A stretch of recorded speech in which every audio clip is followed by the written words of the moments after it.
Assalamualaikum and good morning.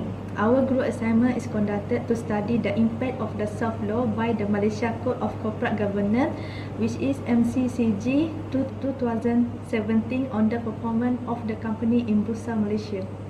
Soft law refer to legal instruments which don't have any strictly binding in force, while the Corporate Governance Code apply the standard of ethical practice that related to main principle of the code.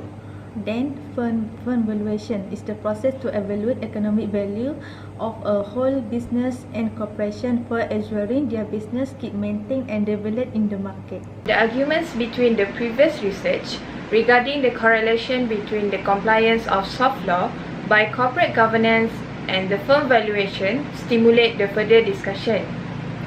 This research will study about the literature review, which is critically review the past study respecting to soft law regulation by corporate governance codes in Malaysia. The research for this study is to examine the effect of the soft law regulation by corporate governance code on valuation in Malaysia, and the second objective is to analyze the link between capital market and valuation in Malaysia.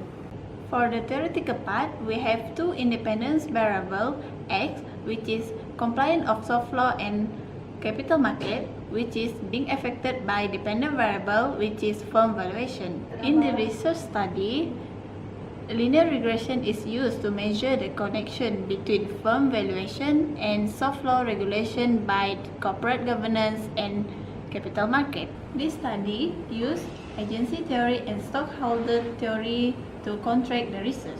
Agency theory is principle that is used to define and to solve issue between the correlation of business principle and the agent.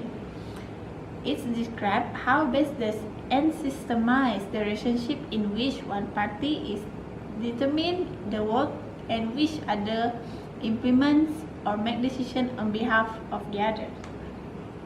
This theory argues that corporation must follow the standard of excellence corporate governance. Stakeholder theories has taken another alternative perspective. Stakeholder theory can be classified as any group or individual who can impact or can be impacted by the achievement of the organization's objective. According to previous research, argue that there are some requirements for improvement in corporate governance system by implementing the regulatory codes and requirements. In this research study, data is collected from the secondary data to analyze whether the independent variables have impact on firm performance. Annual report from 20 listed companies in Bursa Malaysia has been the main source for measuring firm valuations, liquidity of capital market, and investigate the effects of compliant MCCG 2017. These are the several tests that has been used to figure the relationship. The tests used are normality test, multicollinearity test, autocorrelation test, and heteroscedasticity test.